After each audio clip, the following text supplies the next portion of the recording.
ുന്നുണ്ട്. നമസ്കാരം റോഷി അഗസ്റ്റിൻ, മാതൃഭൂമി ന്യൂസിലേക്ക് സ്വാഗതം. ഇത്തരത്തിലൊരു കൂറ്റൻ ജലസംഭരണിയുടെ പാളികൾ അകന്നു മാറുക, കുത്തിയൊഴുകി വെള്ളം പരിസര പ്രദേശങ്ങളിലേക്ക് പോവുക എന്നത് തികച്ചും സ്വാഭാവികമായ ഒരു കാര്യമായി നമുക്ക് ഈ ഘട്ടത്തിൽ കാണാൻ കഴിയുമോ? ഇല്ല, തീർച്ചയായിട്ടും നമുക്കത് അറിഞ്ഞ ഉടനെ തന്നെ രാവിലെ തന്നെ ബന്ധപ്പെട്ട ഉദ്യോഗസ്ഥർക്ക് ചീഫ് എഞ്ചിനീയറോട് എന്റെ പ്രാഥമിക റിപ്പോർട്ട് ചോദിച്ചു. അതോടൊപ്പം തന്നെ ഞാൻ സംഭവ സ്ഥലത്തേക്ക് വരുന്നുണ്ട്. കളക്ടറോട് പറഞ്ഞതോടുകൂടി കൃഷി യോഗം തോട്ടവട്ടിയും ഡിസാസ്റ്ററും ബന്ധപ്പെട്ട ഉദ്യോഗസ്ഥരുടെ എല്ലാം വിളിച്ചു ചേർക്കാനായിട്ടും രാജീവ് മിനിസ്റ്ററും കൂടി പങ്കെടുക്കുന്നുണ്ട്.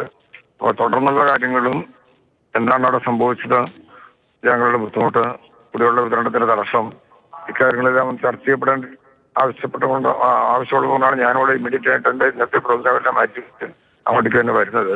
അപ്പോൾ ആ നിലയിലെ ജോയിന്റ് മാനേജ്മെന്റ് വാട്ടർ അതോറിറ്റി MD-യോട് ജോയിന്റ് MD നാളെ രാവിലെ, ഇന്നിപ്പോ ഞങ്ങളുടെ ഉണ്ട്, നാളെ രാവിലെ ബന്ധപ്പെട്ട ഉദ്യോഗസ്ഥരായിട്ടുള്ള വിഷയത്തിൽ കോർഡിനേറ്റ് ചെയ്യാനായിട്ട് എറണാകുളത്ത് എത്താനും ഇക്കാര്യങ്ങൾ കോർഡിനേറ്റ് ചെയ്യാൻ ആവശ്യമുള്ള നടപടികൾ സ്വീകരിക്കണം ആവശ്യപ്പെട്ടിട്ടുണ്ട്. എന്നാലേ ഞാനിപ്പോൾ അവിടെ എത്തി ഇതിന്റെ കാര്യങ്ങളെല്ലാം പൂർണ്ണമായിട്ട് മനസ്സിലാക്കേണ്ടതുണ്ട്.